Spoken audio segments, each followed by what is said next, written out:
how are you guys today? Today I have a card that I just made, and I thought maybe I'd share how I made it with you guys, if any of you would be interested in making it. And decorating it is totally up to whatever you occasion, theme that you would like to have it done. The principle of the card is what I want to show you of what the object of the card does, and it does this. I added "you are," and when you open it up, beautiful. You are beautiful.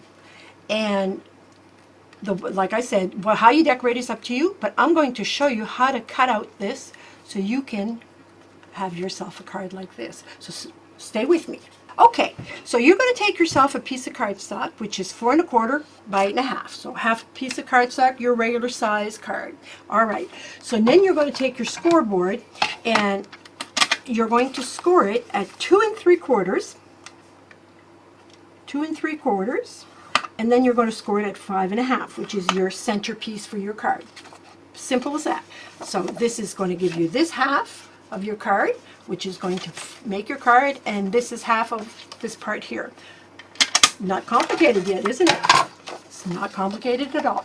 Then you're going to pull out your Big Shot, your Cuttlebug, whatever, it doesn't matter what machine you have, as long as it's a cutting machine, and you are going to take your, where it is folded right here, the middle of the two here, the one side, you're going to lay it, you're going to pull back your plate, your first plate, and you are going to line it up where your line is going to be at the end of the plate.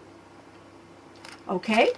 Then you will take whatever size, shape that you want, that you have in nesting dies or whatever. I'm not quite sure, but I think these came from Stampin' Up. These are my oval stitched. They're either there or they're Spellbinders, one of the two. I'm not quite sure. But what I'm going to do, I'm going to take the shape that I want, and I know I want to add it on the oval side going up and down. So I'm going to take this and I'm going to measure it at its outside point, which is 4¼ So I'm going to take my black marker, and you're going to do this with, it doesn't matter what shape or form or whatever.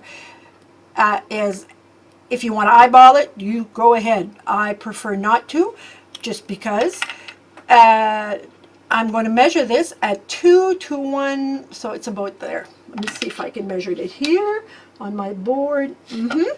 Okay, so now that I've measured the half here, I'm just going to make sure my ruler's straight and just notch it there. And that is my halfway point of my die. Now if I wanted it like this, I would obviously have done these parts here. So again, I make sure that my cardstock is lined up on that crease, like that. Then I'm going to add my die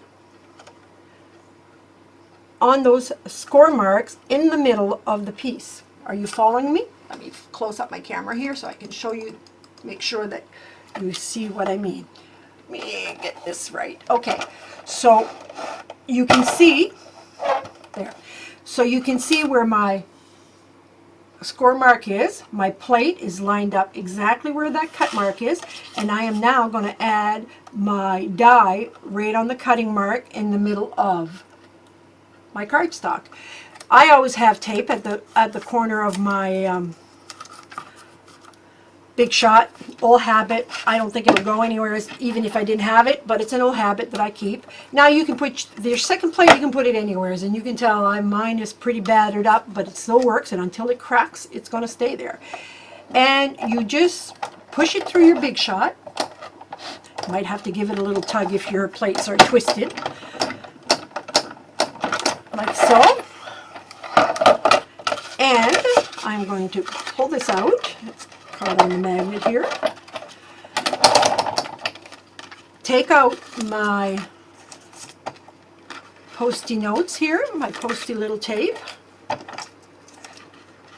And I have now, if I fold this, if I fold my card in half, and I take my centerpiece and fold it in half this way, I end up with, I didn't put it, I must have moved it. I didn't cut it right till the end. But that's okay too. If that happens to you, just take your scissors and cut up to that score line right there. I must have moved it as I was showing it to you guys. Maybe it's when I moved my big shot. Anyway, can be done. You do this, you close it, and there's your card. And your card is this. That's how simple it is. So you can take any shape you want. Doesn't matter if it's oval. If I had done it this way, I would have pulled it out. It would have had less of an edge on the side, but it could have worked. It don't matter what you have. This is what you can end up with. And at this point, all you need to do is dress it up the way you want to. And this is exactly what I did here. I ended up cutting 2 more shapes of the same. I cut it 2 more shapes, added some dimension to bring this up. I added a flower, some pearls, added a piece of ribbon, and in the collection, this collection that I used was the Kaiser Craft Fairy Garden. I've had some pieces left out of that, so this is what I used.